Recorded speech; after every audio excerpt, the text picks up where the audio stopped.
Hi అండి, అందరూ ఎలా ఉన్నారు? ఈరోజు నేను వంకాయ అసలు కూర చెప్తున్నానండి. మా సైడ్ అయితే దీన్ని అసలు కూర అంటారు. దీన్ని వేరే వేరే కూడా పిలుచుకుంటారు, నాకు తెలియదండి. నేను చేసే కూర అయితే వంకాయ అసలు కూర. దీనికి కావాల్సింది వంకాయ పావు కేజీ తీసుకున్నానండి. తీసుకొని నీటిలో హాఫ్ కుక్ అయ్యేదాకా బాయిల్ చేసుకున్నానండి. ఆ వాటర్ కూడా పారేయలేదు, ఆ వాటర్ కూడా కావాలి ఈ కర్రీకి. ఉల్లిపాయ, మీడియం సైజ్ ఉల్లిపాయ ఒకటి చిన్న ముక్కలుగా కట్ చేసుకున్నాను.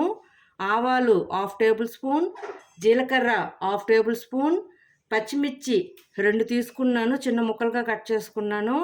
కరివేపాకు 2 రెమ్మలు, ఉప్పు తగినంత, ఇంగువ 1/2 టేబుల్ స్పూన్, ఎండుమిరపకాయలు 2 ముక్కలుగా కట్ చేసుకున్నాను, మినపప్పు 1/2 టేబుల్ స్పూన్. ఇప్పుడు పొయ్యి మీద కడాయి పెట్టుకుంటున్నానండి. దీనిలో ఆయిల్ వేసుకున్నానండి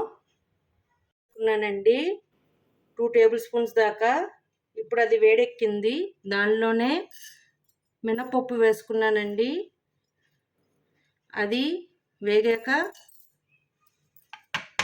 ఆవాలు, జీలకర్ర అవన్నీ వేసుకుందాం. వేగిందండి. ఇప్పుడు దీంట్లో ఆవాలు, జీలకర్ర, పచ్చిమిర్చి, కరివేపాకు, ఎండుమిరపకాయలు, ఇంగువ ఇవన్నీ వేసుకొని బాగా కలుపుకోవాలండి. ఇవి వేగాక ఉల్లిపాయ ముక్కలు వేసుకుందాం. ఇవి తొందరగా మెత్తపడాలంటే కొంచెం ఉప్పు వేసుకుందామండి. ఇవి లైట్ గోల్డెన్ కలర్ వచ్చేదాకా వేపుకుందాం.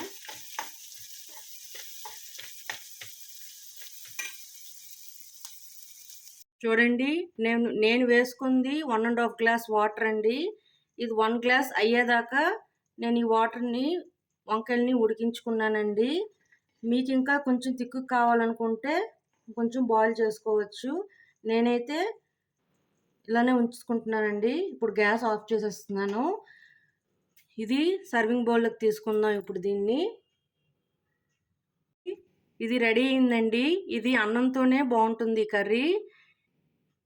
మీరు కూడా ఒకసారి ట్రై చేసి ఇది ఎలా ఉందో, మీకు ఎలా టేస్ట్ నచ్చిందో నాకు కామెంట్ సెక్షన్లో పెట్టండి.